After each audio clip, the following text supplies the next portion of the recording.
Bonjour à tous, ravi de vous retrouver sur Public Sénat pour un nouveau numéro des Matins du Sénat. Le travail des sénateurs se poursuit autour de la crise du coronavirus, un phénomène mondial venu de Chine. Et une question se pose, faut-il ralentir la mondialisation pour éviter une nouvelle crise de ce type? En tout cas, à l'heure actuelle, la mondialisation continue de fonctionner puisqu'hier, le groupe français pharmaceutique Sanofi a indiqué que s'il trouvait un vaccin au coronavirus, eh bien les États-Unis seraient les premiers servis. Une déclaration qui a notamment créé la polémique en France. Et justement, à propos de mondialisation, les sénateurs ont organisé une table ronde. Ils ont entendu Arnaud Montebourg, l'ancien ministre de l'économie, qui souhaite relocaliser la production en France, ainsi que les économistes Patrick Artus et Nicolas Bouzou, des économistes libéraux qui restent attachés à une économie mondialisée. Je vous laisse écouter cette table ronde. J'ai décidé volontairement de jouer le rôle du rabat-joie pour lancer ce débat. Donc, je voudrais essayer d'expliquer en réalité, qu'il y a plusieurs difficultés très importantes. Alors, quand on parle de relocalisation, on a à l'esprit en fait deux types de relocalisation. Il y a des relocalisations qu'on peut appeler stratégiques. Donc, l'État en partenariat avec des entreprises, décide qu'il faut fabriquer un certain nombre de produits en France ou en Europe, ce qui reste aussi un débat, de savoir si nous parlons de relocalisation en France ou en Europe ou dans un espace économique européen. Quelque chose qui revient de Chine au Maroc, par exemple, est-il considéré comme une relocalisation? Question qui pourront se poser. Et donc ces relocalisations sont une liste de produits dont nous jugeons que nous devons absolument les produire pour des raisons d'indépendance et de souveraineté. Et les secondes localisations, c'est des relocalisations économiques. Énormément d'entreprises concluent que les chaînes de valeur mondiales sont trop fragiles, qu'on ne peut pas dépendre d'un sous-traitant ou d'une usine dans un seul pays, et donc il faut diversifier les risques, et pour diversifier les risques, il faut produire dans plusieurs endroits différents les composants stratégiques des chaînes de valeur. D'où l'idée qu'on va avoir une re-régionalisation des chaînes de valeur avec des productions sur une base régionale large. Ici, ça inclut l'Europe centrale, l'Afrique du Nord. Alors, est-ce que tout ceci va être facile? Moi, pour lancer ce débat, je vois quatre difficultés. D'abord, il faut rappeler que la désindustrialisation de la France, et on peut la documenter par exemple par l'évolution du commerce extérieur de produits industriels, n'est pas liée à nos échanges avec les pays émergents. Elle est liée essentiellement à nos échanges avec le reste de l'Europe. Et donc, c'est vis-à-vis du reste de l'Europe que nous avons dégradé notre commerce. Nous avons une hausse considérable des importations de produits manufacturés depuis les pays émergents, puisqu'ils représentent plus de 50% de la valeur ajoutée manufacturière, mais nous avons une hausse exactement parallèle des exportations vers les pays émergents. Et donc, je reviens à ma question précédente, si on travaille sur une base européenne, notre problème est essentiellement intra-européen. Ce n'est pas le problème des délocalisations vers les émergents. Et deuxième remarque préliminaire, tous les travaux académiques que je connais concluent que la perte d'emplois industriels en France que vous mentionniez est due beaucoup plus, c'est de l'ordre de 80%, au progrès technique, simplement au fait que l'industrie a fait énormément de gains de productivité, est due aussi à un artefact statistique, c'est que l'industrie a outsourcé les services qui autrefois étaient dans l'industrie et qui maintenant sont séparés de l'industrie, et pas à la globalisation ou aux délocalisations, qui représentent une vingtaine de pourcents des pertes d'emplois industriels. Alors, il reste vrai que le niveau de la valeur ajoutée industrielle, vous citiez des chiffres d'emploi, est plus bas en France que dans les autres pays. Mais le déclin de l'emploi n'a pas grand-chose à voir non plus avec la globalisation. Et bien sûr, le niveau est trop bas. Alors, troisième difficulté, ou deuxième, je ne sais plus, elle est évidente, donc je vais vite. Les coûts de production sont beaucoup plus élevés en France que dans les pays émergents. C'est le double à peu près si vous mettez la Chine dans les émergents. Et donc, on peut calculer d'ailleurs que les délocalisations vers les émergents, alors je parle là juste des émergents, on réduit à peu près de 15 à 20% les prix des produits industriels consommés en France. Et quatrième difficulté, je ne sais plus où j'en suis, et c'est celle qui me paraît la plus compliquée. C'est qu'en fait, il y a une assez grande logique dans ce qui a été délocalisé. Et Et alors, on parle beaucoup du médicament ou des principes actifs de médicaments, ce qui est un assez bon exemple. Vous parliez aussi des masques.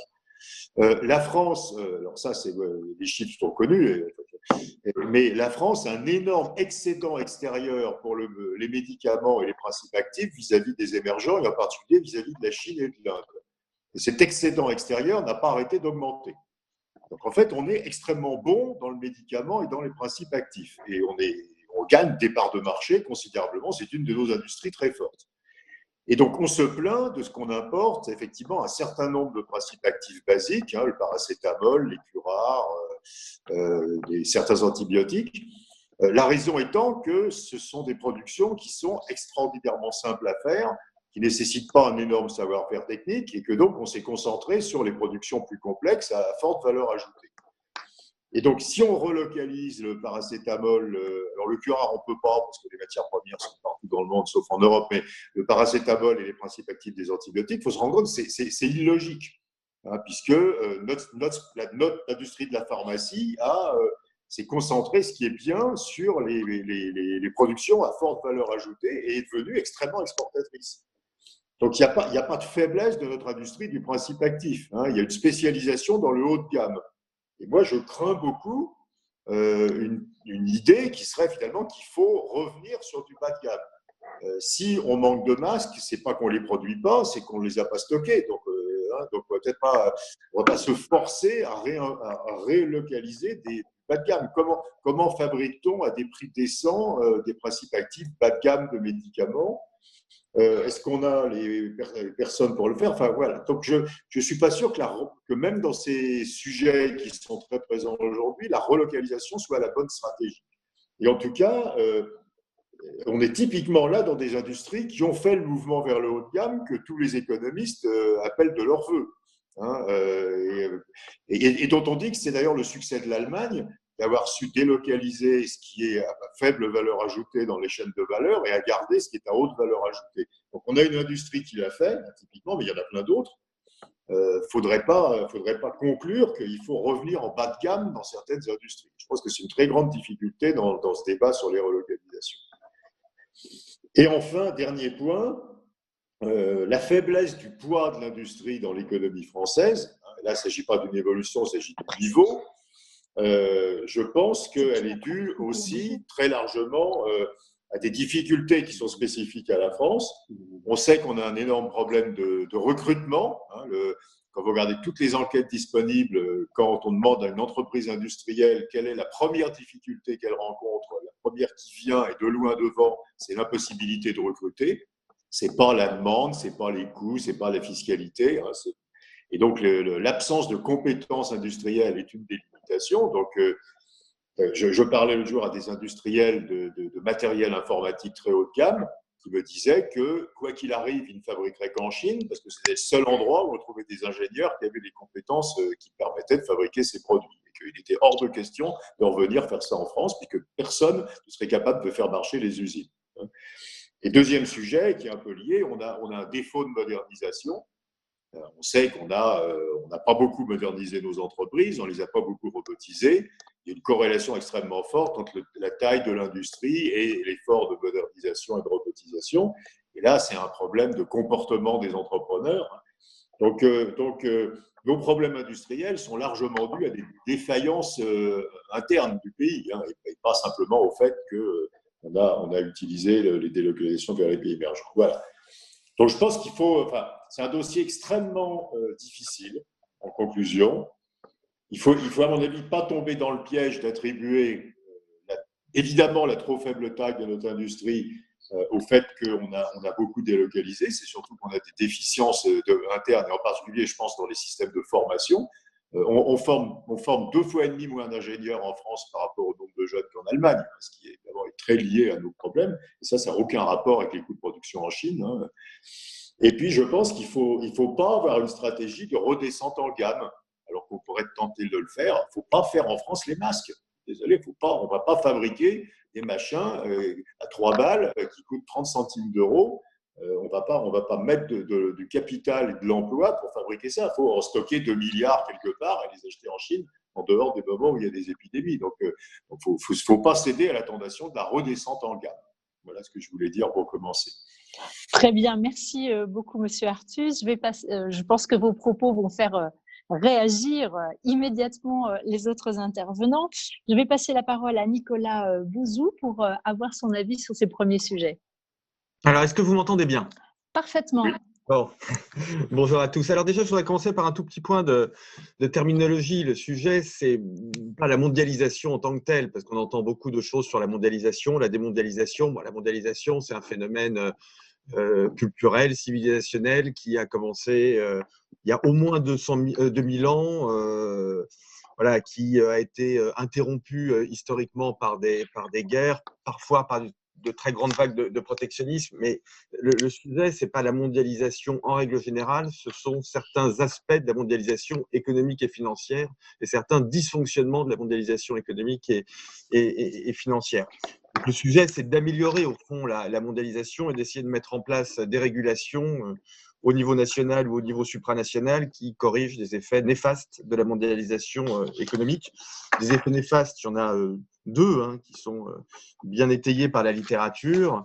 D'abord, une dépendance excessive à l'égard d'approvisionnements étrangers, donc c'est ce que vient d'évoquer Patrick Artus, par exemple, sur la question de certains produits pharmaceutiques, mais il n'y a bien évidemment pas que ça. Il est clair que les avantages comparatifs ont été poussés ces 20 dernières années dans leur retranchement, et donc il y a eu dans le monde entier des phénomènes de spécialisation qui sont d'ailleurs très efficaces à certains aspects.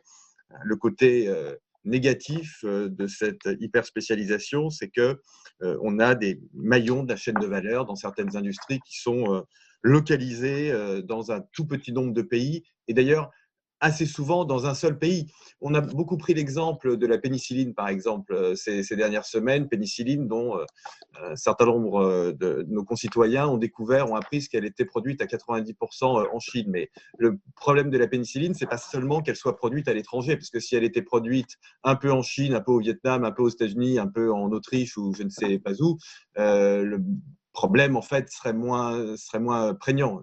La difficulté, c'est qu'on a un pays qui a absorbé la quasi-totalité de la production. Donc, on a ce premier sujet de dépendance excessive à l'égard d'approvisionnement étranger. Puis, on a un deuxième sujet, alors là aussi, qui est très bien étudié par la littérature depuis maintenant 10-15 ans, qui est le fait que la mondialisation, conjuguée à l'innovation technologique, ça, il faut vraiment l'avoir en tête, c'est le point sur lequel insistait Patrick Artus tout à l'heure, et c'est vraiment quelque chose qu'on voit bien dans les études académiques, c'est-à-dire que ce n'est pas simplement la mondialisation économique, commerciale qui fait des inégalités de revenus, c'est en réalité les interactions entre la mondialisation et l'innovation technologique. Et d'ailleurs, pour être plus précis, c'est les innovations technologiques en tant qu'elles sont en quelque sorte attisées par la mondialisation qui vont générer des inégalités de revenus. Vous avez tous vu ça, c'est la courbe en éléphant de Brankolovitch qui montre que, au fond, la mondialisation au niveau mondial a essentiellement bénéficié aux plus modestes et aux plus riches, et elle a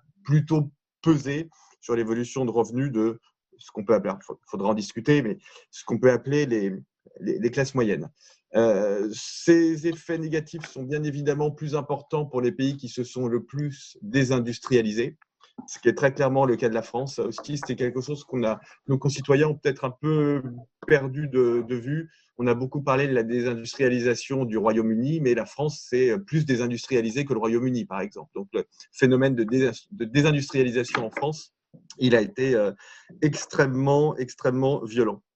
Alors, pour traiter du sujet des relocalisations, qui est spécifiquement celui sur lequel vous nous avez demandé de plancher, là encore, je reprends en le disant un peu différemment, mais la catégorisation qui a été évoquée par Patrick Artus, il y a deux types de relocalisation. Il y a des relocalisations stratégiques, donc qui peuvent se faire, qui doivent se faire pour des raisons non économiques, mais pour des raisons qui sont liées à l'idée qu'on se fait de l'indépendance nationale, donc par exemple dans la pharmacie, dans l'agroalimentaire, dans certains types de composants de biens intermédiaires qu'on va juger comme étant stratégiques. Donc ça, c'est la première catégorie de relocalisation. Et puis, il y a des relocalisations qui peuvent se faire sur une base économique Et là, je pense qu'il y a une fenêtre de tir qui est liée à l'évolution des technologies. C'est-à-dire que quand vous regardez la comptabilité analytique d'une usine, vous voyez que la partie coût de main-d'œuvre, elle a plutôt tendance à diminuer dans le temps au profit d'une partie qui est liée à l'amortissement des investissements. C'est ce qu'on appelle l'usine 4.0, hein, c'est-à-dire des usines dans lesquelles vous avez beaucoup de robots, vous avez beaucoup de numérique, vous avez beaucoup d'intelligence artificielle, vous commencez même à avoir des imprimantes 3D, hein, ce qu'on appelle la fabrication additive. Et quand vous mettez tout ça ensemble, ça vous permet d'avoir des usines qui sont relativement compétitives, qui gagnent en tout cas en compétitivité relative par rapport à des usines de l'ancien temps qu'on trouve encore dans certains pays émergents et dans lesquels on a beaucoup de main-d'œuvre. Donc là, on a une marge de manœuvre qui est assez intéressante pour faire des relocalisations du point de vue économique. Alors, elles peuvent se faire naturellement.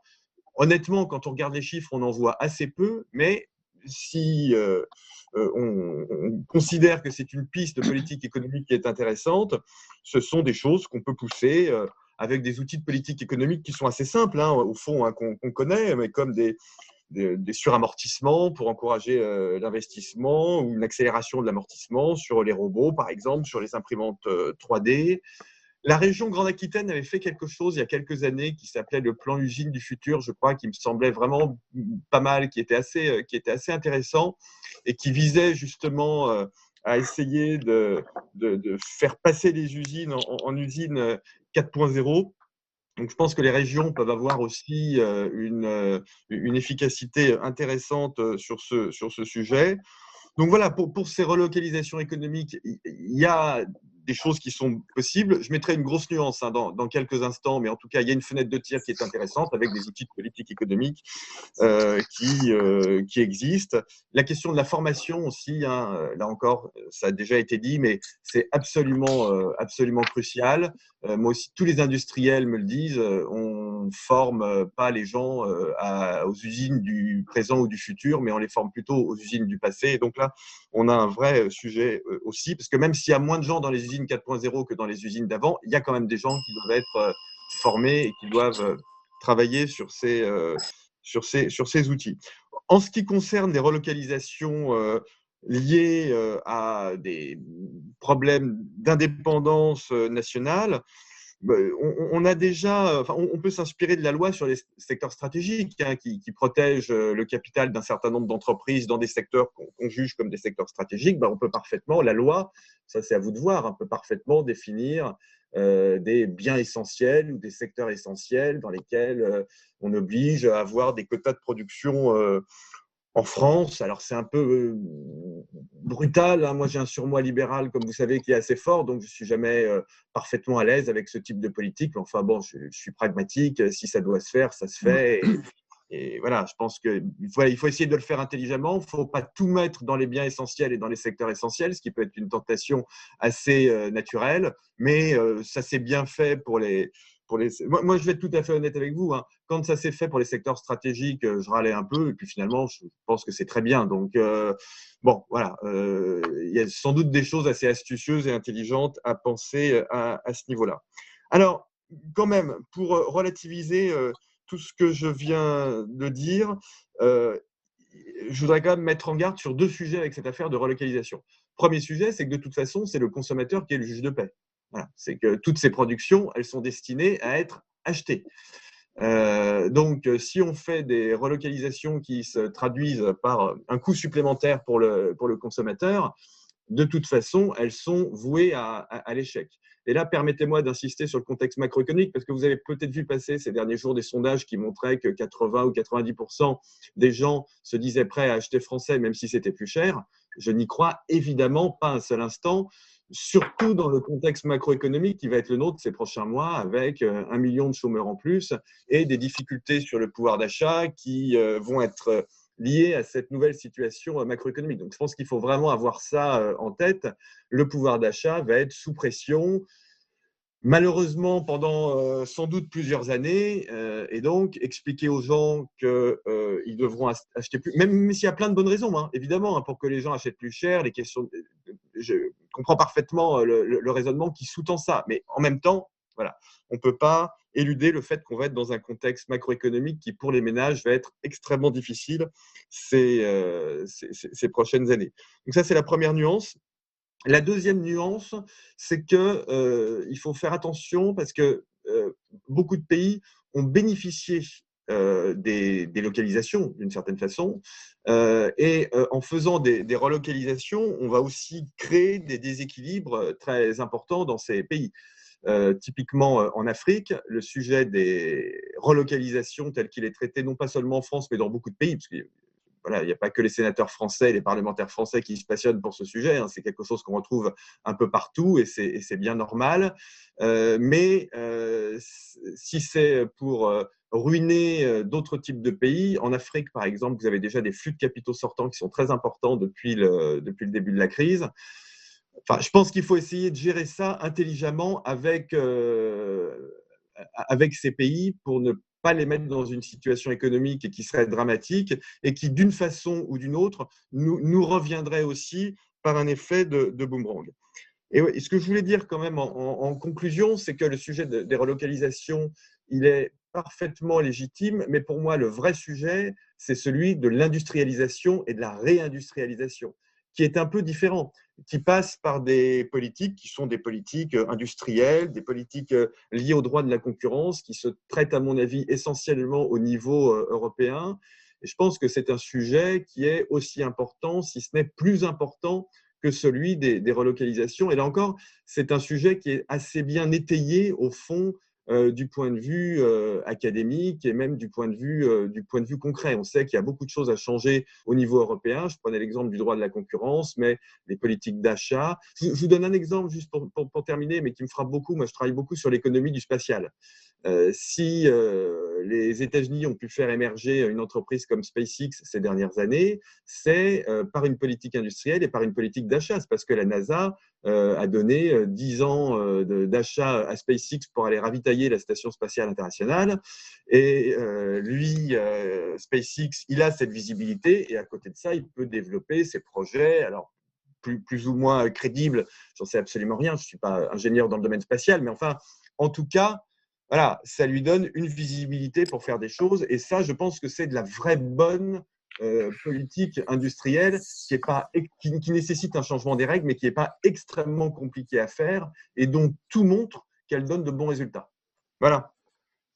Très bien, merci beaucoup de ces premiers propos. Je vais passer la parole au président Florent Mélégo, président du groupe Michelin. Parole à un capitaine d'industrie qui vend partout dans le monde, leader partout dans le monde. Je vous laisse la parole. Oui, merci beaucoup. Vous m'entendez bien ? Oui, très bien, président. Très bien. Écoutez, merci de faire parler Michelin à travers moi. Alors, Michelin, ce qu'il faut comprendre, c'est que c'est à la fois une entreprise dont les racines sont en France, mais c'est aussi un groupe international très innovant. Michelin, aujourd'hui, c'est 127 000 salariés dans 170 pays. Nous sommes à la fois mondiaux et locaux.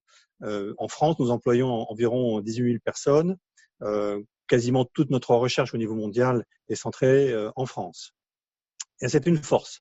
Et ce que je veux dire par là, et là je rejoins tout à fait ce qui a été dit par Monsieur Artus et Monsieur Bouzou juste avant, c'est de dire, en fait, la question, on raisonne toujours de façon binaire, la question c'est pas de savoir est-ce qu'il faut être que local ou que mondial, mais de gérer un équilibre. Et donc, être mondial, ça nous permet d'être plus rapide, d'apprendre des nouveaux savoir-faire, de les diffuser plus facilement, de progresser mieux, plus vite, d'interroger nos modes de réflexion, de travail, d'innovation. Et puis, c'est pour ça que notre recherche au niveau Michelin est mondialisée. Par contre, être local, ça nous permet d'être plus proche des clients, de rejoindre les marchés des consommateurs, de recruter les profils adaptés au marché, et d'avoir un ancrage historique, culturel, et de maîtriser notre chaîne logistique. Donc, Michelin a fait un choix de développement international, ce qu'on appelle chez nous le glocal. On est à la fois globaux et à la fois locaux. C'est-à-dire que nous sommes américains aux États-Unis, chinois en Chine, brésiliens au Brésil, français en France, allemands en Allemagne, etc. Mais en même temps, nous sommes un groupe parfaitement mondialisé et qui transfère très rapidement tous ces savoir-faire à travers le monde. Donc, ce choix est équilibré et correspond, à notre avis, à la réalité et à la complexité de notre monde. Alors, moi qui suis devant vous aujourd'hui, je suis à la fois Clermontois, Auvergnat, Français, Européen et citoyen du monde. Je ne suis pas uniquement sur une dimension. Et d'ailleurs, personne ne l'est. Alors, c'est pour ça d'ailleurs que je considère que les options de déglobalisation ou de relocalisation, il faut toujours les aborder avec prudence parce que, en réalité, il faut faire attention à la complexité du monde dans lequel on est déjà projeté et à la mosaïque des interdépendances qui existent déjà. Alors, l'évolution de Michelin, par exemple, en est l'illustration. Michelin est un groupe qui est en transformation permanente, qui évolue chaque année, tous les jours. Nous sommes bien sûr, nous sommes très présents sur le secteur des pneumatiques, mais il faut que vous sachiez aussi que Michelin fabrique des piles à hydrogène, développe des services numériques. Nous sommes le 5e opérateur de services pour les flottes de véhicules dans le monde. Nous gérons 1,2 million de véhicules dans le monde. Avec nos services. Nous avons plus de 5 millions d'objets connectés et nous allons vers 200 millions d'objets connectés dans un horizon de 5 à 10 ans. Nous sommes aussi sur la fabrication additive, donc les impressions 3D en métal, également en plastique.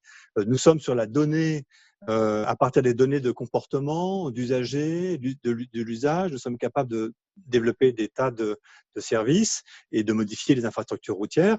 Donc Michelin est aussi un acteur du digital. Donc ce qu'il faut comprendre, c'est que Michelin est tout ça à la fois, non seulement un manufacturier de pneumatiques, mais aussi un pourvoyeur de services, également un fabricant de piles à hydrogène et projeté dans les technologies de demain avec la fabrication additive. Alors, d'ailleurs, sur la pandémie, le groupe Michelin a su traverser et sait traverser cette crise le mieux possible parce que justement, notre empreinte mondiale nous a fait entrer dans la problématique de cette épidémie de Covid-19 dès la fin 2019 en Chine. Et nous avons beaucoup appris sur ce qui se passait en Chine et nous avons pu constamment anticiper comment le virus allait se développer dans le monde et comment il fallait de ce fait réagir au plus vite.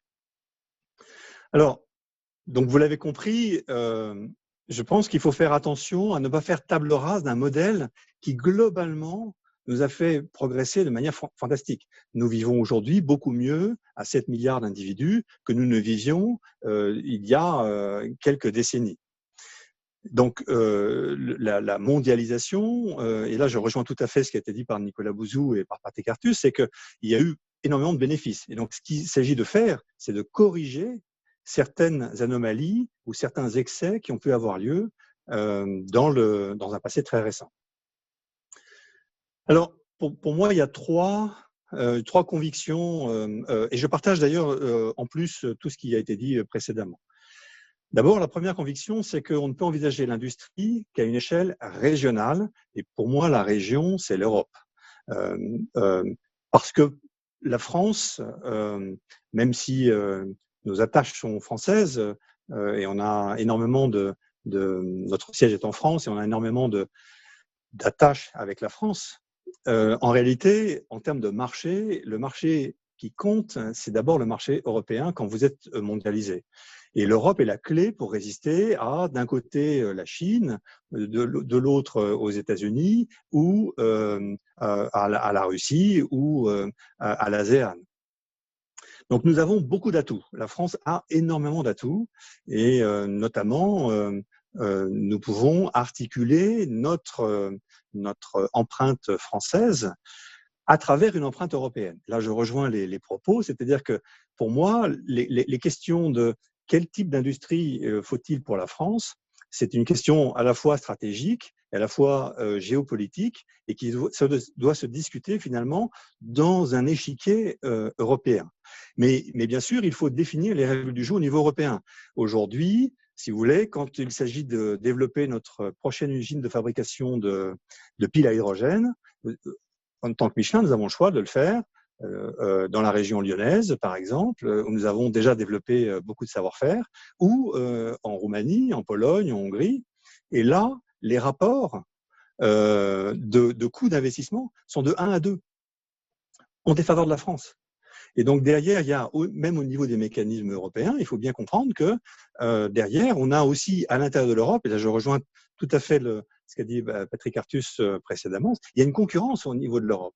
Et celle-là, finalement, elle bénéficie pas vraiment aux pays à l'intérieur de l'Europe, elle bénéficie à la Chine ou aux États-Unis qui capitalisent sur le fait que il manque une certaine harmonisation des politiques industrielles au niveau de l'Europe et on évite d'une certaine manière des écarts de coûts beaucoup trop significatifs. Et là-dessus, je rejoins encore une fois tout à fait les propos des orateurs précédents sur le fait de dire qu'il faut faire très attention parce que le coût salarial en France est encore très décalé par rapport à des pays limitrophes. Alors bien sûr, on se compare toujours en France à l'Allemagne, et l'Allemagne a une spécialité industrielle qui en fait sa force, même si ses coûts de production sont aujourd'hui un désavantage au niveau mondial. Mais la France n'a pas réellement de spécialisation et en plus a des coûts qui sont très proches, très voisins des coûts de l'Allemagne et sont décalés par rapport à ce qu'on peut voir en Espagne, en Italie ou dans des pays qui ne sont pas si éloignés de la France. Le deuxième grand principe, c'est de dire, au moment où il s'agit de réinjecter beaucoup d'argent pour faire repartir la machine économique, il ne faut pas oublier que l'environnement, l'empreinte, l'impact de nos activités, de notre croissance au cours des dernières années a provoqué un déséquilibre environnemental qu'il nous faut traiter. Et la crise du Covid-19 est une parenthèse, mais elle n'a pas ôté les problèmes dans lesquels nous étions projetés il y a de cela quelques mois. Donc la transformation, pour moi, elle sera réelle au niveau national et au niveau régional si on applique le Green Deal. Et bien sûr, au moment de redémarrer, certains se disent mais finalement, redémarrons comme on était avant, parce que derrière c'est plus simple, c'est plus rapide. Et moi je dis non, il faut en profiter pour redémarrer sur de meilleures bases. Et donc, si on prend le secteur de la mobilité, qui est un secteur cher à Michelin, pour nous, c'est la mobilité durable qui est importante. C'est la mobilité qui permet un accès plus large à plus de monde pour éviter les inégalités. Une mobilité qui est moins impactante sur l'environnement. On a vu les bénéfices là des confinements dans le monde. On a vu le niveau de pollution baisser radicalement. Et donc, la question, c'est pas de restreindre la mobilité pour avoir moins d'impact. La question, c'est comment on fait la mobilité dont l'humanité, le genre humain a besoin avec moins d'impact. Et donc, il faut faire très attention parce que, par exemple, je repars sur l'hydrogène. L'hydrogène est certainement une des énergies du futur. Et il faut faire très attention parce que en Europe, nous tergiversons encore beaucoup sur le développement de cette technologie. Par contre, et les États-Unis et la Chine ont défini cette énergie comme étant un investissement prioritaire et sur lesquels ils investissent des sommes d'argent considérables. Donc, il faut faire attention parce que derrière, là, je rejoins aussi les propos de mes deux prédécesseurs à la parole, il faut faire absolument des choix stratégiques sur quelles sont les industries sur lesquelles nous voulons investir. Et la troisième conviction, c'est que en réalité, les défis que nous avons à relever, ils sont d'abord humains. Et là, je rejoins les questions de productivité, mais aussi les questions de déficit de formation. Et derrière, où nous avons aujourd'hui, quand je regarde les niveaux de formation dans le monde, il faut savoir que les Chinois sont extrêmement bien formés, mais comme les Brésiliens, comme les Américains, comme les Indiens, comme les Thaïs. Donc, il ne faut pas se bercer d'illusions. Par contre, la France, avec sa culture et son histoire, peut développer d'autres types de formations qui seront beaucoup plus adaptées sur les métiers dans lesquels nous nous projetons. Parce que les transformations dans lesquelles nous sommes déjà engagés, elles vont nécessiter des nouvelles compétences. Ce que je dis partout, c'est que, en gros, dans à peu près 50% des métiers qui seront chez Michelin dans 5 ans, sont même pas définis aujourd'hui. Or, les formations que nous avons et la manière dont nous formons nos élites aujourd'hui, c'est par rapport à des technologies passées, par rapport à un environnement économique passé. Et donc là, je pense qu'il y a vraiment un gros travail à faire. Et là, la France peut se distinguer sur comment mettre une formation qui soit en avance de phase et qui ne soit pas basée sur le passé. Voilà les trois convictions que j'avais et je m'arrêterai là. Très bien, merci Monsieur le Président pour ces propos très clairs. Et nous terminons ce tour de table, premier tour de table avec Monsieur le Ministre Arnaud Montebourg, qui voilà, a toute l'expérience d'un homme qui a eu les manettes, qui a pris du champ et qui est maintenant, j'allais dire, dans l'entrepreneuriat. Monsieur le Ministre, nous vous attendons évidemment votre avis éclairé. Merci Madame la Présidente. Je salue l'ensemble des parlementaires qui nous écoutent et messieurs Artus, Bouzou et Lego, avec qui j'ai grand plaisir à dialoguer malgré la distance physique. Bon, je dirais en propos préliminaire que la mondialisation est une création de toutes pièces. Elle n'est pas tombée du ciel. Elle est une création de toutes pièces des gouvernements mondiaux depuis 30 ans.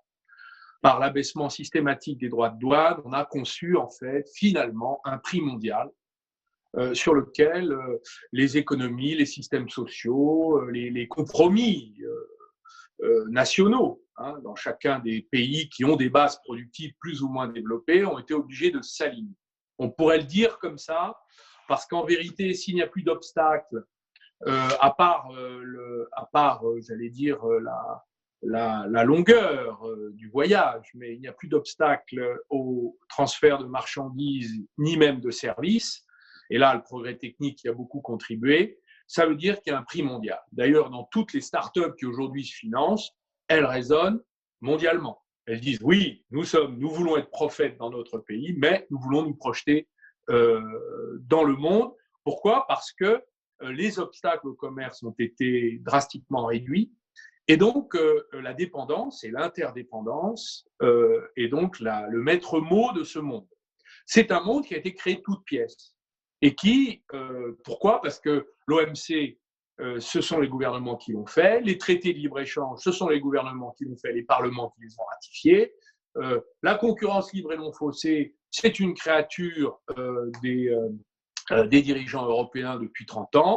Et donc, finalement, nous avons ce que nous méritons, en quelque sorte.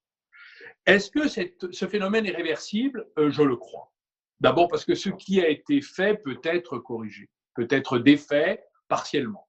Alors moi, je voudrais, et en répondant finalement à l'avocat du diable qui était Patrick Artus, et je remercie d'avoir joué ce rôle ingrat, finalement, je dirais qu'il ne s'agit pas, en quelque sorte, de discuter de la question de savoir si on abandonne la mondialisation ou si, finalement, on enterre ce monde dans lequel nous étions. Parce que les choses sont beaucoup plus résistantes qu'on ne le croit. La question, c'est comment nous pouvons réaliser une mutation importante à notre profit.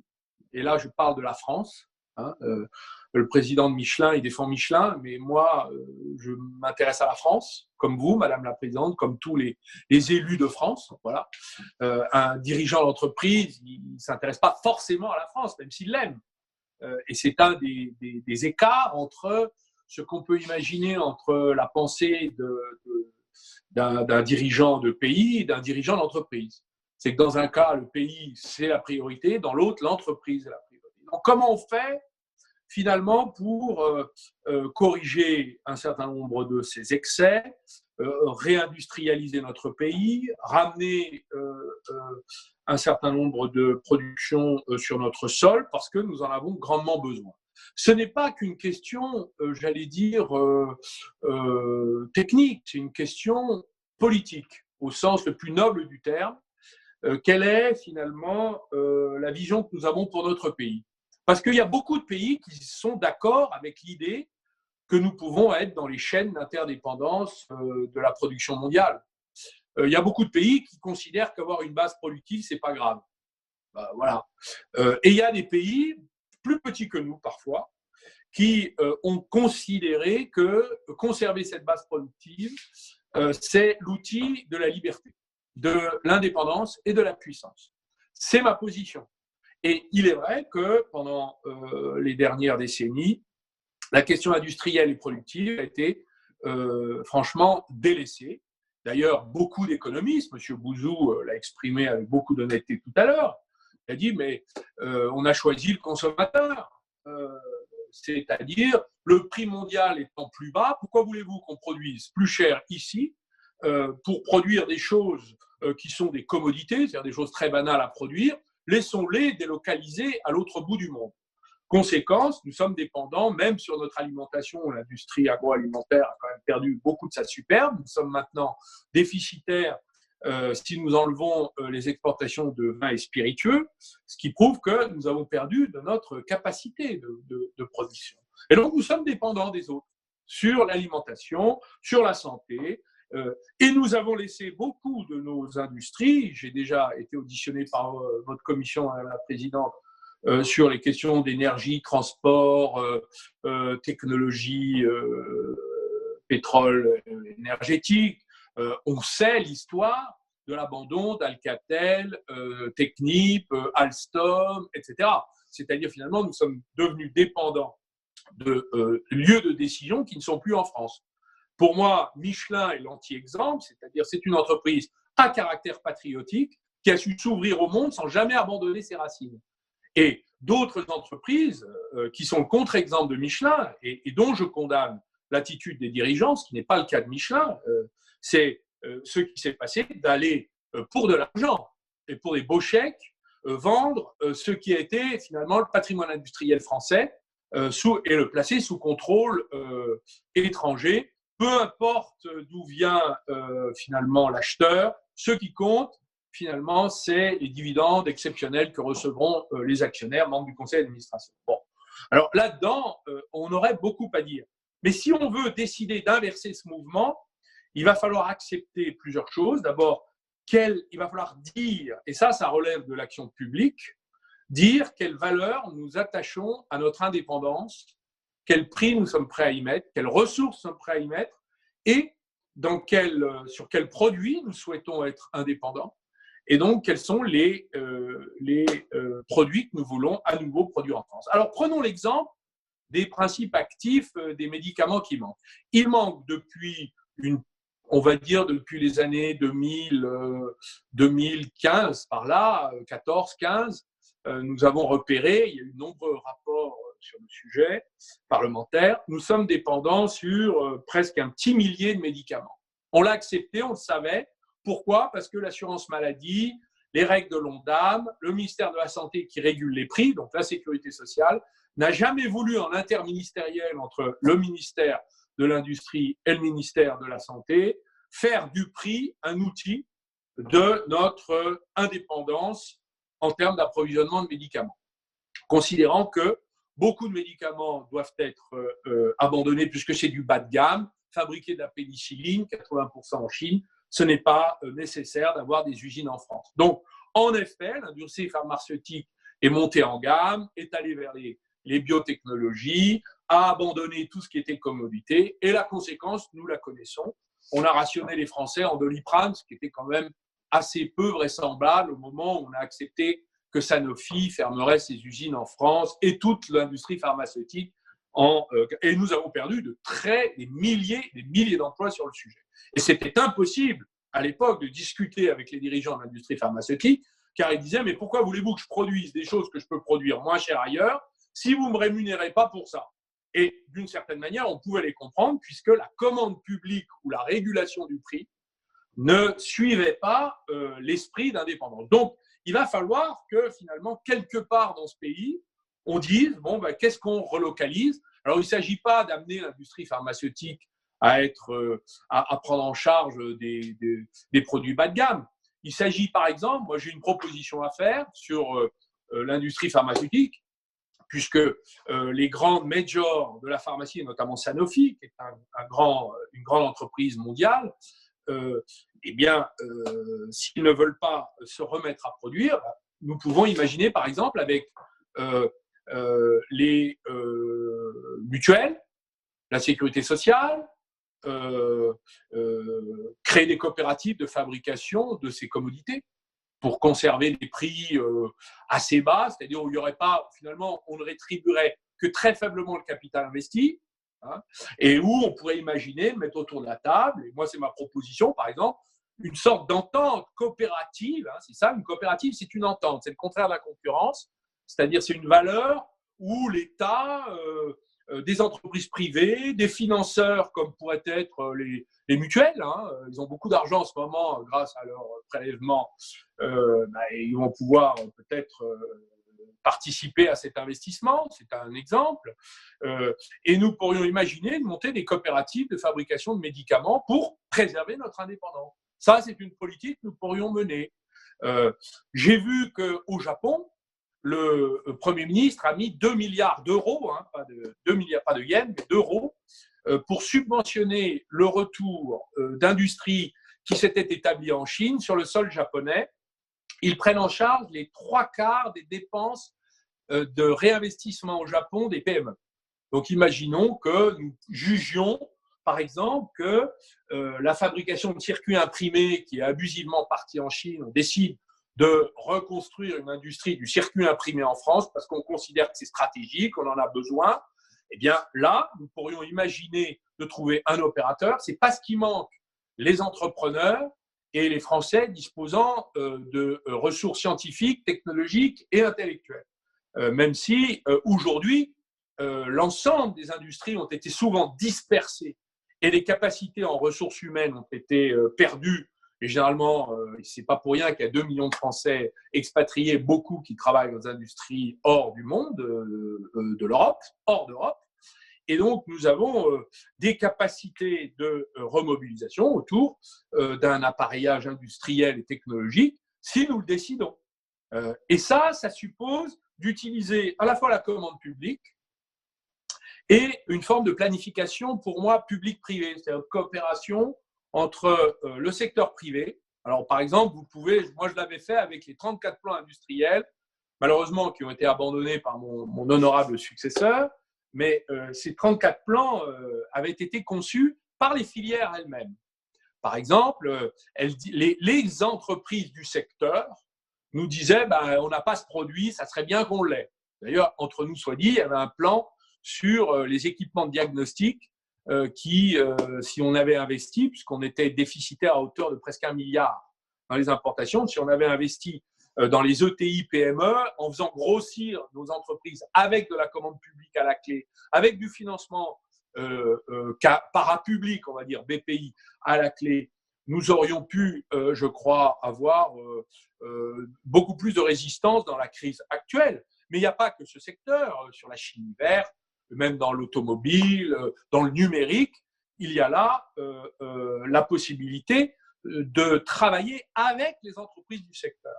Et de ce point de vue, pour moi, je n'ai pas, moi, de vision bureaucratique où c'est l'État qui piloterait l'investissement public, dirigerait les entreprises. Ça ne marche pas. En revanche, si c'est les entreprises qui elles-mêmes disent, écoutez, dans ce secteur-là, on est désolé, sur les matériaux, on est trop dépendant, sous tel sous-ensemble critique, on devrait se mettre ensemble, construire des ententes entre entreprises et acteurs privés. On l'avait fait sur le cloud numérique, entre Atos, qui est franco-allemand, et OVH, qui est une entreprise française qui est malheureusement trop petite aujourd'hui, trop petite pour apporter une alternative à la puissance des Américains et bientôt des Chinois. Donc notre action était de dire, c'est très bien, vous avez des savoir-faire, vous avez des capacités de production. À partir de là, nous pouvons relocaliser ou créer des activités qui sont aujourd'hui ailleurs et créer de la dépendance. Alors, tout à l'heure, je crois que l'un des précédents orateurs a dit est-ce que les consommateurs sont prêts à accepter la fin du prix mondial sur certains secteurs? Par exemple, dans l'alimentation, la réponse est oui. Donc là, par exemple, je répondrai à Nicolas Bouzou, dans l'alimentation, d'abord, nous, c'est notre intérêt de faire remonter les prix agricoles parce qu'on a intérêt à mieux payer les agriculteurs pour leur travail, puisqu'on est en train de perdre notre agriculture. Voilà. C'est quand même ça la réalité. Hein. Je renvoie à la souffrance du monde agricole et au désespoir, puisque la PAC a disparu, donc il n'y a plus de protection extérieure et plus de soutien intérieur. Donc, les paysans français, avec son bocage, ses petites exploitations, sa polyculture de tradition, est sur le marché mondial face aux blockbusters de l'agriculture des pays émergents. Et même de l'agriculture extensive, très productiviste des pays européens. Donc, en vérité, il n'y a plus, nous sommes en train de laisser s'effondrer l'agriculture. Est-ce que nous avons intérêt, nous, à faire remonter les prix agricoles avec le soutien des consommateurs? Les consommateurs, je pense, dans leur pouvoir d'achat, dans leur pouvoir de vivre, dans les années 60, ils consacraient 25% de leur pouvoir d'achat à la nourriture, à l'alimentation. Aujourd'hui, on est plutôt à 15, presque 13. Peut-être que ça fait partie d'une politique gouvernementale que d'assumer la remontée des prix agricoles, l'amélioration de la qualité, et là, c'est le passage au bio, c'est la mutation du modèle agronomique, c'est la remontée du niveau de l'emploi dans l'agriculture, c'est l'amélioration des rémunérations des agriculteurs. Et je dois vous dire qu'ayant créé 3 marques équitables dans l'alimentation et voyant qu'il n'y a pas d'élasticité et de résistance du consommateur à adhérer à un produit de qualité pour sa santé, pour lui-même, traçable, honorant par une rétribution sérieuse et raisonnable le travail de l'agriculteur et du producteur, eh bien, vous voyez que le consommateur, il soutient, si on ne le trompe pas. C'est-à-dire que si, finalement, la transparence est au rendez-vous, ce qui est évidemment le problème de l'industrie agroalimentaire. Donc, nous voyons bien qu'il y a des transformations profondes dans la société qui peuvent accompagner le soutien à l'abandon du prix mondialisé, pour accepter que certains produits soient soutenus par le consommateur. Sur la santé, les prix sont publics. Donc, c'est la commande publique. Nous dépensons 100 milliards d'euros en commande publique. Nous avons 130 000 acheteurs. Si on en avait 2000, je pense qu'on aurait une efficacité beaucoup plus puissante. C'est-à-dire que dans les régions, je m'adresse à des élus de terrain, dans les régions, concentrer l'achat des EHPAD, des sous-préfectures, de l'État, des collectivités, et le mettre ensemble. Et avoir un seul acheteur pour soutenir les PME du coin, et inversement. Donc là, la commande publique peut être rationalisée et moins éclatée. Et d'ailleurs, c'est le cas en Allemagne et en Italie. Et c'est un outil de la reconstruction d'un appareil industriel avec des prix qui ne sont pas forcément ceux du marché mondial, mais qui sont ceux de la valeur qu'on accorde à notre proximité, à notre indépendance et à notre liberté. Vous regardez ce que les Chinois ont fait. En 2015, ils ont lancé le plan Made in China. Ils ont choisi d'investir toutes leurs ressources dans 10 secteurs clés. Je vous les donne parce que c'est intéressant. La biomédecine, le machinisme agricole, les nouveaux matériaux, les nouvelles énergies, la robotique, l'aéronautique, l'ingénierie océanique, les technologies numériques et le ferroviaire. Vous observerez que dans tous ces secteurs, machinisme agricole, il n'y en a plus en France, on l'a abandonné. Les nouvelles énergies, on les vend à l'étranger. Les nouveaux matériaux, on ne l'a pas fait. L'aéronautique, chez nous, c'est menacé. L'ingénierie océanique, c'est technique, on l'a vendu aux Américains. Le ferroviaire, ça reste encore, le gouvernement actuel a failli le vendre aux Allemands. Et les NTIC, les télécoms, et surtout le numérique, on est dépendant du reste du monde. Donc, vous voyez que les Chinois, eux, ils ont décidé de s'organiser. Et ils utilisent une alliance qui n'est pas la nôtre, parce que c'est quand même l'alliance sous la férule du Parti communiste chinois, public-privé, mais c'est quand même une coopération public-privé. Donc moi, lorsque j'ai pris ce fameux décret que M. Bouzou appelle une loi, non, ce n'est pas une loi, c'est un décret, des 7 secteurs stratégiques dans lesquels nous devions protéger les rachats par des investissements étrangers, c'était transport, énergie, télécom, santé, défense, l'eau. Je pense qu'aujourd'hui, il faudrait rajouter, et je crois que mes successeurs ont rajouté les technologies numériques et additives, je pense qu'il faudrait rajouter l'alimentation. Il faut savoir qu'au Japon, c'est intéressant parce que c'est un pays très, très nationaliste, ils ont désigné 518 entreprises dans lesquelles, dès que 1% du capital évolue, il y a l'obligation, mais les entreprises sont connues à l'avance. Il y a obligation d'aller demander l'autorisation au gouvernement. Ça veut dire, en fait, ils ont décidé de protéger toute forme d'investissement étranger et ça n'empêche pas le Japon d'être extrêmement dynamique et puissant. Bon, je vais m'arrêter là. Je voulais juste vous dire encore une dernière chose. Hier, la Commission européenne a publié la répartition des 1900 milliards d'aides publiques qui ont été générées dans la crise du Covid-19 dans les 26 États membres. 56% concernent l'Allemagne, 17% la France, 16% l'Italie. Ça veut dire qu'en fait, l'Allemagne a fait un plan massif de soutien à son industrie, ce que ni la France ni l'Italie n'ont fait. Voilà. Ça veut dire que tout ce qu'on pourrait imaginer, subventions sur les retours, coopératives des acteurs pour reconstruire une industrie, commandes publiques, planification publique-privée. Ces 4 propositions que je fais aujourd'hui, elles ne sont pas financées. C'est-à-dire que finalement, aujourd'hui, on verse de l'argent à des entreprises dans le tonneau percé des pertes et il n'y a pas de stratégie de construction industrielle de l'avenir. Et dans la construction industrielle de l'avenir, il va falloir faire des choix. Quelles sont les industries futures que nous allons privilégier? Et c'est la question de la reconstruction écologique de la société et de l'économie. Là aussi, c'est des choix politiques. Ce ne sont pas les entreprises qui vont le choisir, ce ne sont pas même les économistes qui vont le dire. C'est vous qui allez dire ce vers quoi le pays va investir ses ressources. Alors, moi, personnellement, dans l'effort contributif à la lutte contre l'effondrement de l'économie, je trouve inadmissible, par exemple, si vous me permettez cette contre-proposition, je trouve inadmissible qu'on n'ait pas fait contribuer tout l'immobilier, notamment la propriété foncière du commerce dans ce pays qui est détenu quand même et très concentré, Unibail Rodamco par exemple, pour aider les entreprises du commerce qui sont quand même en très grande difficulté et qui risquent d'accumuler des faillites en série.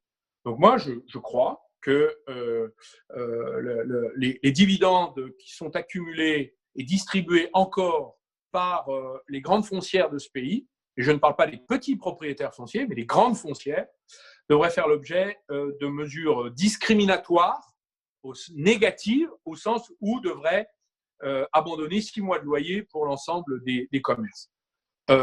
Les PGE, prêts garantis d'État qui sont donnés aux TPE, PME, ETI, grands groupes. Je prends 4 catégories.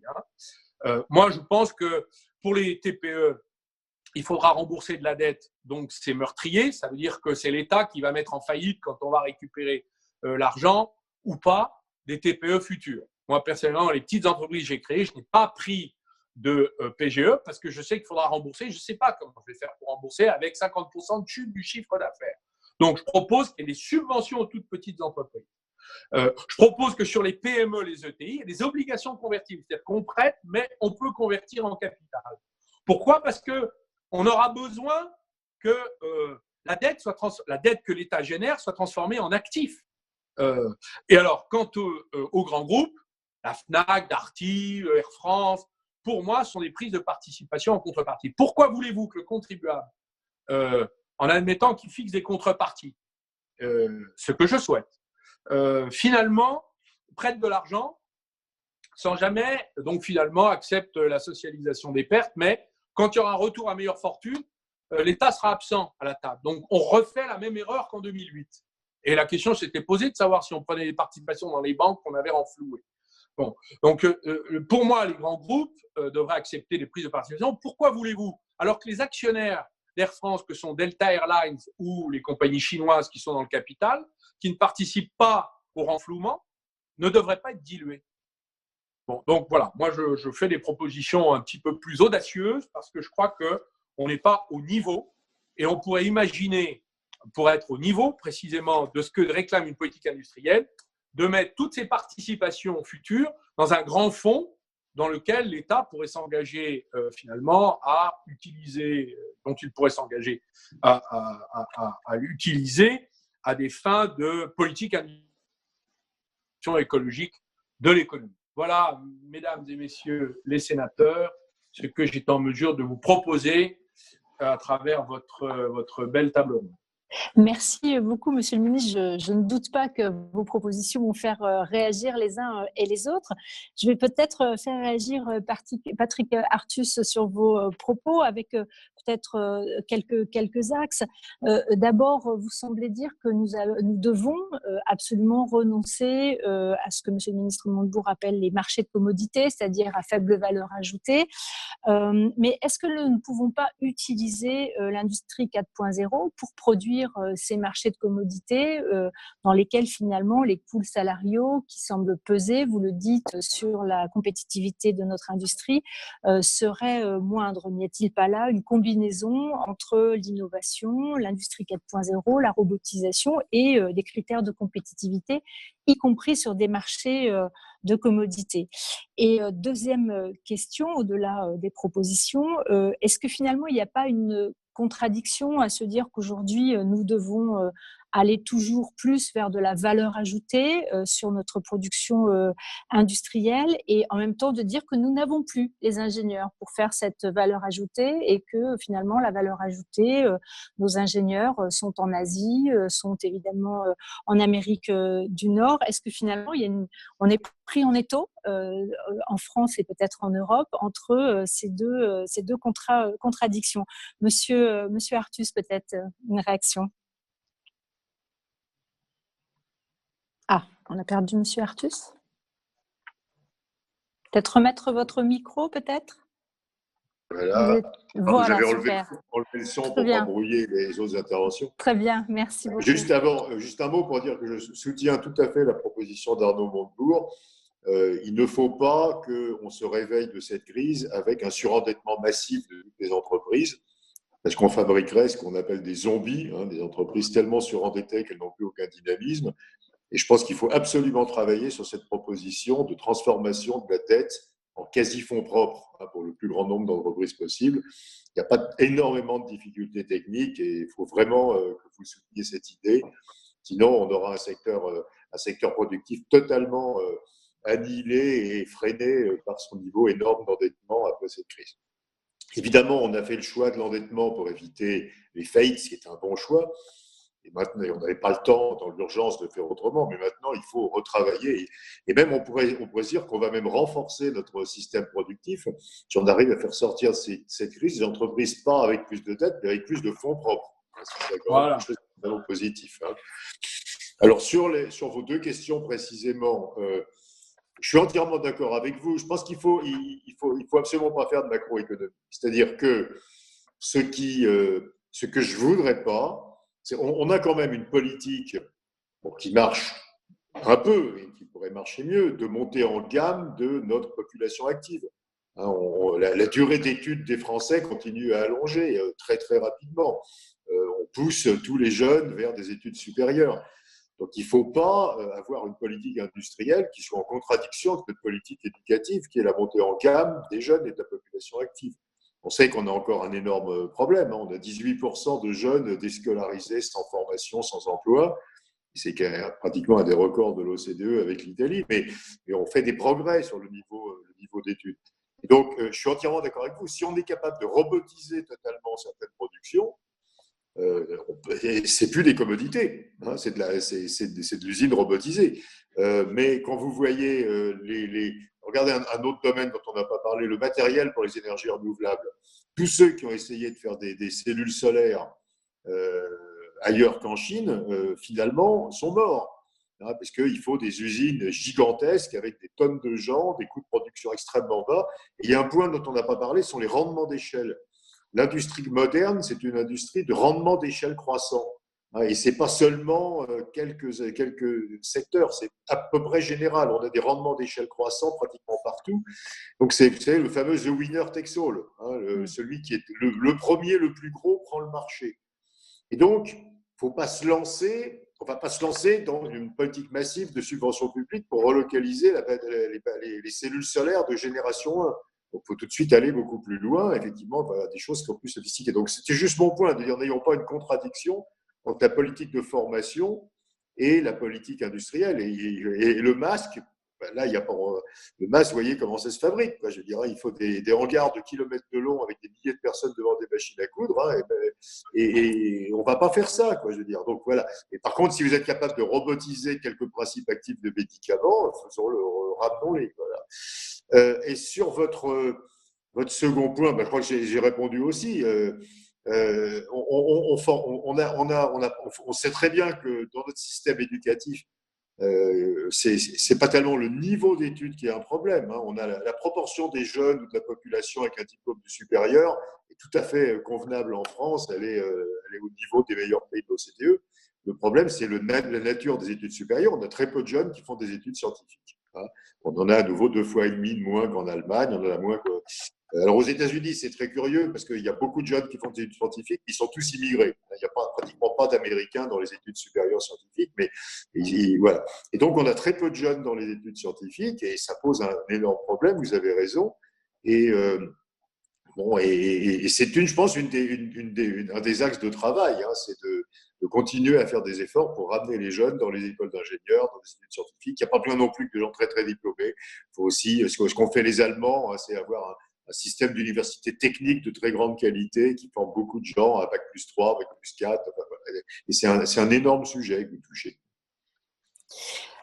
Nicolas, merci. Patrick Artus. Nicolas Bouzou, la coopérative du médicament, ce partenariat public-privé qu'appelle Arnaud Montebourg de ses voeux, vous en pensez quoi? C'est faisable? C'est pas faisable dans notre économie? Moi, je suis très favorable à ce type d'organisation. Quand on prend un peu de recul sur le développement des pays asiatiques, on voit que c'est vraiment des formules qui ont extrêmement bien fonctionné dans les pays asiatiques, c'est-à-dire cette coopération entre le public, le privé, le secteur mutualiste. En plus, en France, on a un très gros secteur mutualiste, hein. C'est des choses vraiment qu'on sait faire. On a des secteurs dans lesquels on voit que ça fonctionne très bien, dans la finance, la distribution, dans l'agriculture aussi, hein. Donc, je trouve que c'est très très astucieux. Et je suis entièrement d'accord avec le fait qu'on s'est complètement planté et que les institutions européennes se sont complètement plantées sur la vision de la concurrence. C'est-à-dire que la concurrence, la bonne concurrence pour les économies, c'est pas la concurrence pure et parfaite. C'est pas ça la concurrence. La concurrence, c'est tout simplement avoir un marché qui laisse la possibilité à de nouveaux entrants de pénétrer sur ce marché. Ah, c'est ça ce qu'on doit avoir en tête.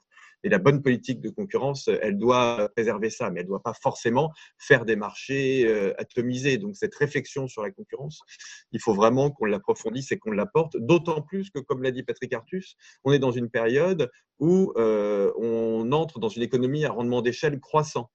Ça, c'est très important de bien avoir ça en tête parce que c'est absolument contre-intuitif. C'est-à-dire que le XXe siècle était un siècle à rendement d'échelle décroissant, c'est-à-dire que très schématiquement, plus on était gros, plus on était inefficace. Aujourd'hui, on entre dans une économie à rendement d'échelle croissant, qui est quelque chose qui, même intellectuellement, je dirais pas facile à comprendre parce que quand vous courez, vous vous fatiguez, vous ralentissez. Vous voyez, donc c'est pas, et les rendements d'échelle croissants, c'est l'inverse. C'est quand vous courez, votre cœur ralentit et vous accélérez. Et donc c'est quelque chose qui est pas facile à saisir. Et on entre dans ce type d'économie. Donc il faut vraiment avoir ça en tête. J'en profite, Madame la Présidente, en 30 secondes pour dire un tout petit mot sur la question de l'investissement et des robots, parce qu'elle me semble absolument cruciale dans la réflexion qu'on est en train d'avoir sur les relocalisations et sur l'industrialisation.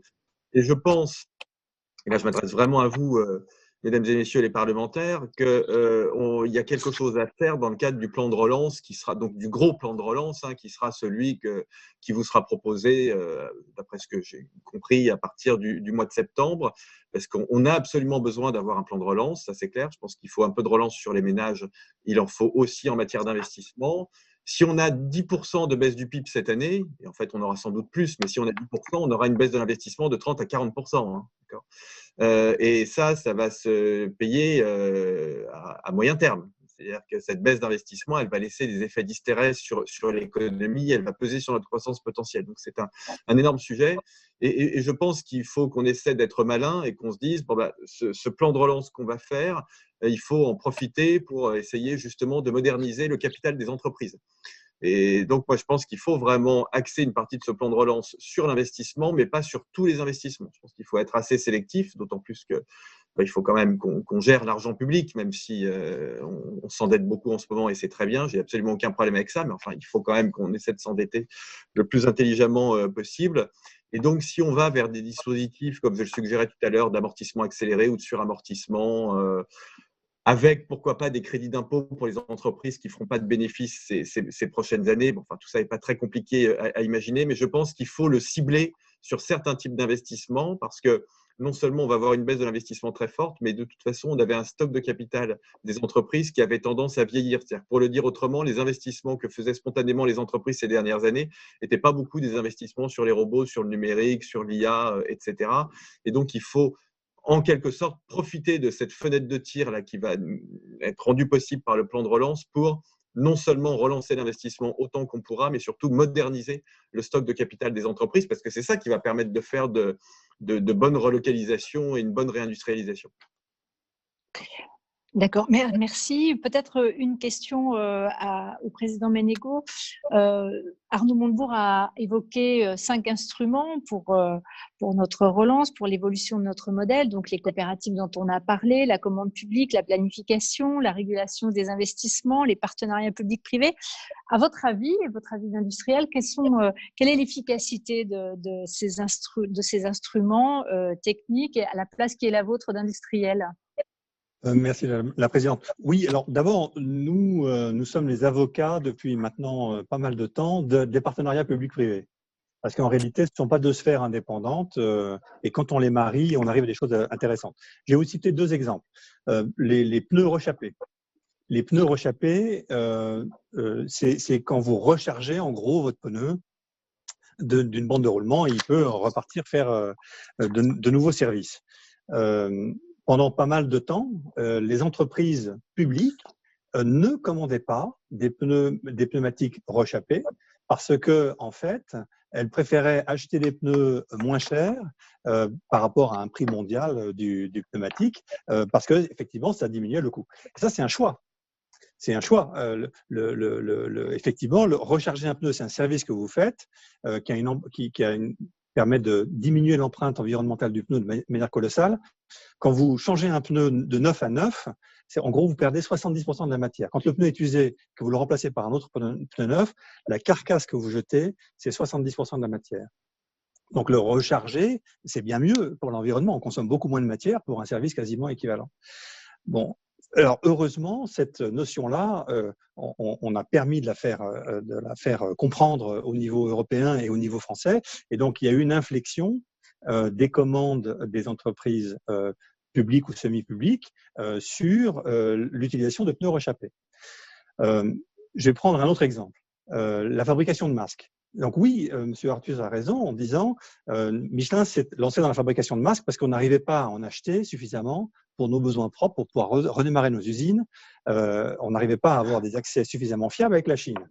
Donc, on s'est dit, on va le fabriquer nous-mêmes. Donc, on a mis en place effectivement des machines extrêmement manuelles. Et donc, pour arriver à fabriquer 20 000 masques par semaine, il nous fallait 500 personnes. Mais nous avons fait notre travail d'industriel, c'est-à-dire qu'on s'est dit, non, mais on doit être capable de faire ça autrement. Et donc, on est en train de développer avec une autre entreprise française de la région de Saint-Étienne, une capacité de fabrication de machines à fabriquer des masques qui vont fabriquer, donc on va passer de 20 000 masques par semaine à 2 millions de masques par semaine sur une machine, et là où on employait 500 personnes, on va employer 10 personnes. Donc, et ça c'est possible, avec un investissement qui finalement ne sera pas absolument extrême. Alors maintenant, en France, quand on regarde, en fait, naturellement, il y a beaucoup d'entreprises qui, sachant que Michelin s'associe à cette entreprise pour fabriquer des machines extrêmement productives, ayant les mêmes besoins que Michelin sur les masques, sont venus nous voir naturellement en disant mais est-ce qu'on ne peut pas faire des choses ensemble? Donc naturellement, nous avons formé des espèces de coopératives, des ententes, parce que sur la fabrication de masques, ce n'est pas un problème de concurrence. On a tous des besoins, donc on s'est associé à Forestia, on s'associe à, je sais que Peugeot veut prendre ce type de machine. Et finalement, cette idée de coopérative, ce serait une bonne idée pour la fabrication de masques. On pourrait mettre à certains endroits en France des unités de fabrication de masques avec un opérateur qui serait rémunéré pour le fait qu'il opère ces machines, ce qui ne serait pas énorme, avec un investissement qui pourrait être mutualisé par l'État. ou un financement parapublic et qui permettrait de fabriquer en quantité les masques dont on a besoin à des coûts de production extrêmement faibles et qui reviendrait beaucoup moins cher. Nos projections, c'est que ça reviendra beaucoup moins cher que d'importer les masques aujourd'hui de Chine.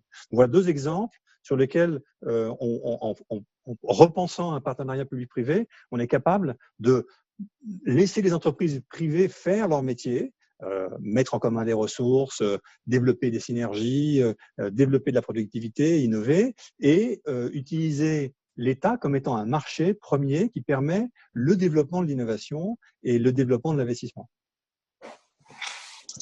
Merci beaucoup. On voit un nouveau monde peut-être arriver, en tout cas au travers de vos propos. Monsieur Montebourg, vous nous avez parlé du prix mondial et du fait que les droits de douane ayant quasi disparu sur la planète aujourd'hui, nous avions un prix mondial. Est-ce que la taxe carbone aux frontières de l'Europe, c'est finalement un nouveau droit de douane qui va nous permettre de créer de la valeur ajoutée et de faire des choix de société, des choix industriels à l'intérieur de l'Europe? Première question. Et deuxième question, je voudrais revenir sur ce que vous avez dit, y compris sur l'agriculture et sur la montée en gamme. On connaît vos expériences, les expériences que vous menez aujourd'hui en tant que chef d'entreprise.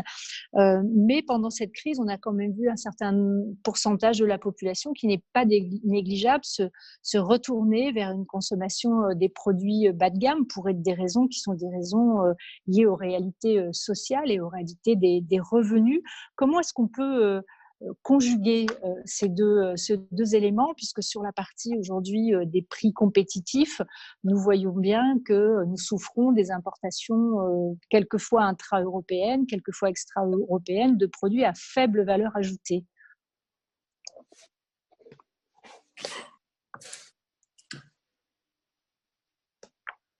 Monsieur Montebourg, on vous a perdu? Non, ça n'a pas changé. Alors, je pense que vous n'avez pas votre micro. Rétablir le son. Voilà. Vous m'entendez? Très bien.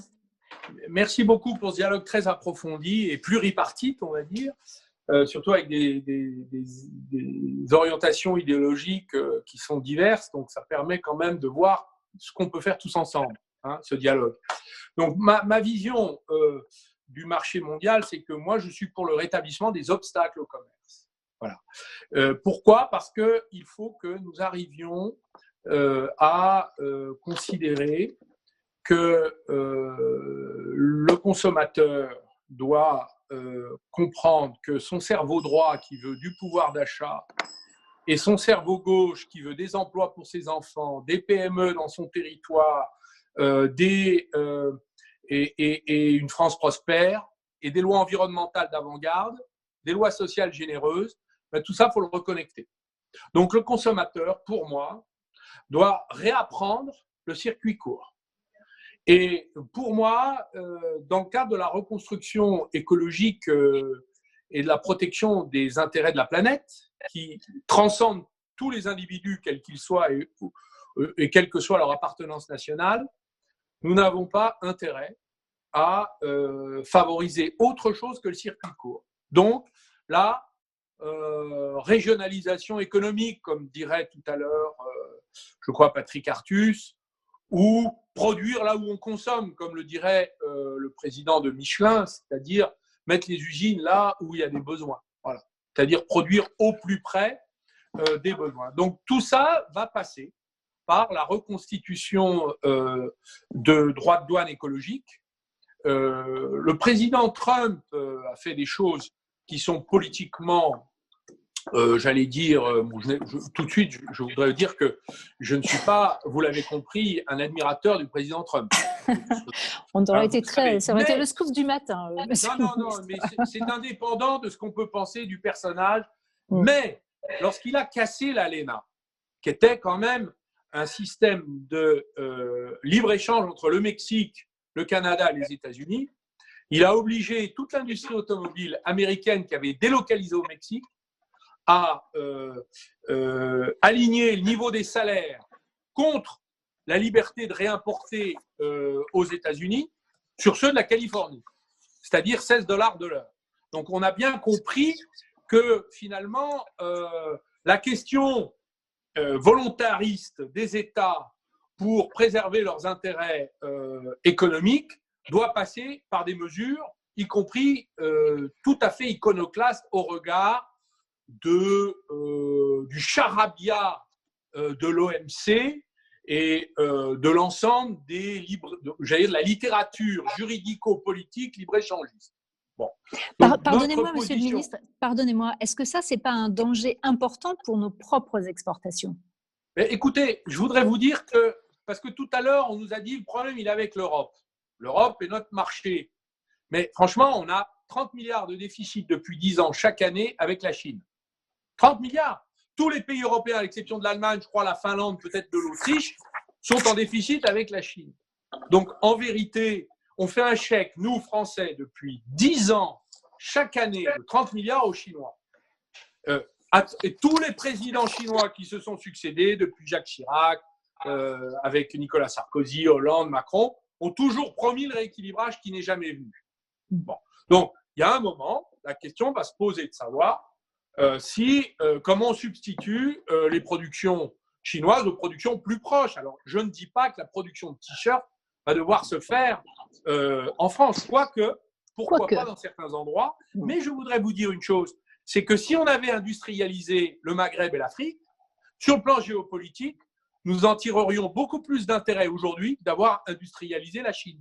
Donc, pour moi, la relocalisation, elle doit se faire vers la zone Méditerranée. Pourquoi? Parce que nous avons des intérêts, nous, géopolitiques. Et quand j'ai défendu avec les pays du Maghreb, l'Algérie, le Maroc, la Tunisie, j'étais à l'époque ministre de l'Industrie, dit du redressement productif. J'avais organisé ce qu'on appelait la colocalisation.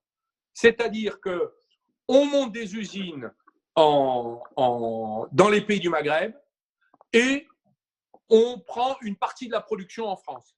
Voilà. Donc, c'est une coopération nord-sud sur la production avec des coûts de production compétitifs sur le plan mondial.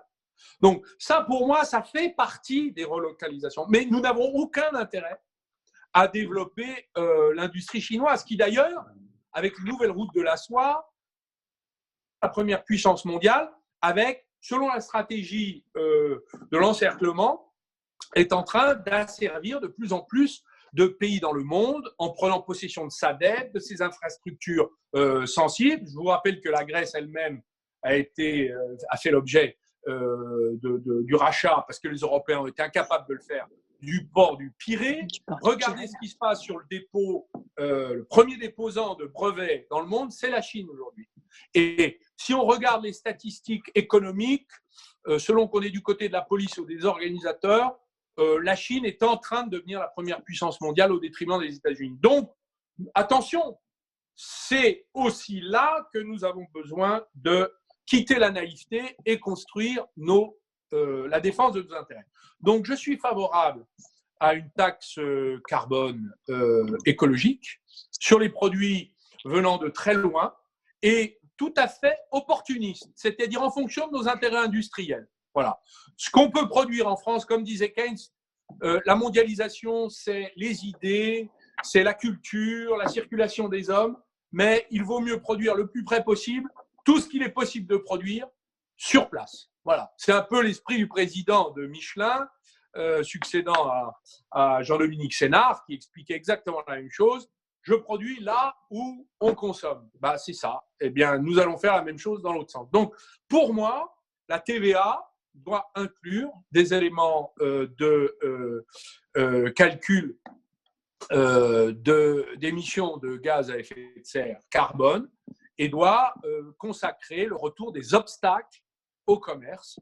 Par ailleurs, la taxation du transport maritime, je rappelle que 1 milliard de tonnes de CO2 est émis par an par le transport maritime, net de toute taxe. On parle du kérosène des avions. Je voudrais qu'on parle d'abord du transport maritime.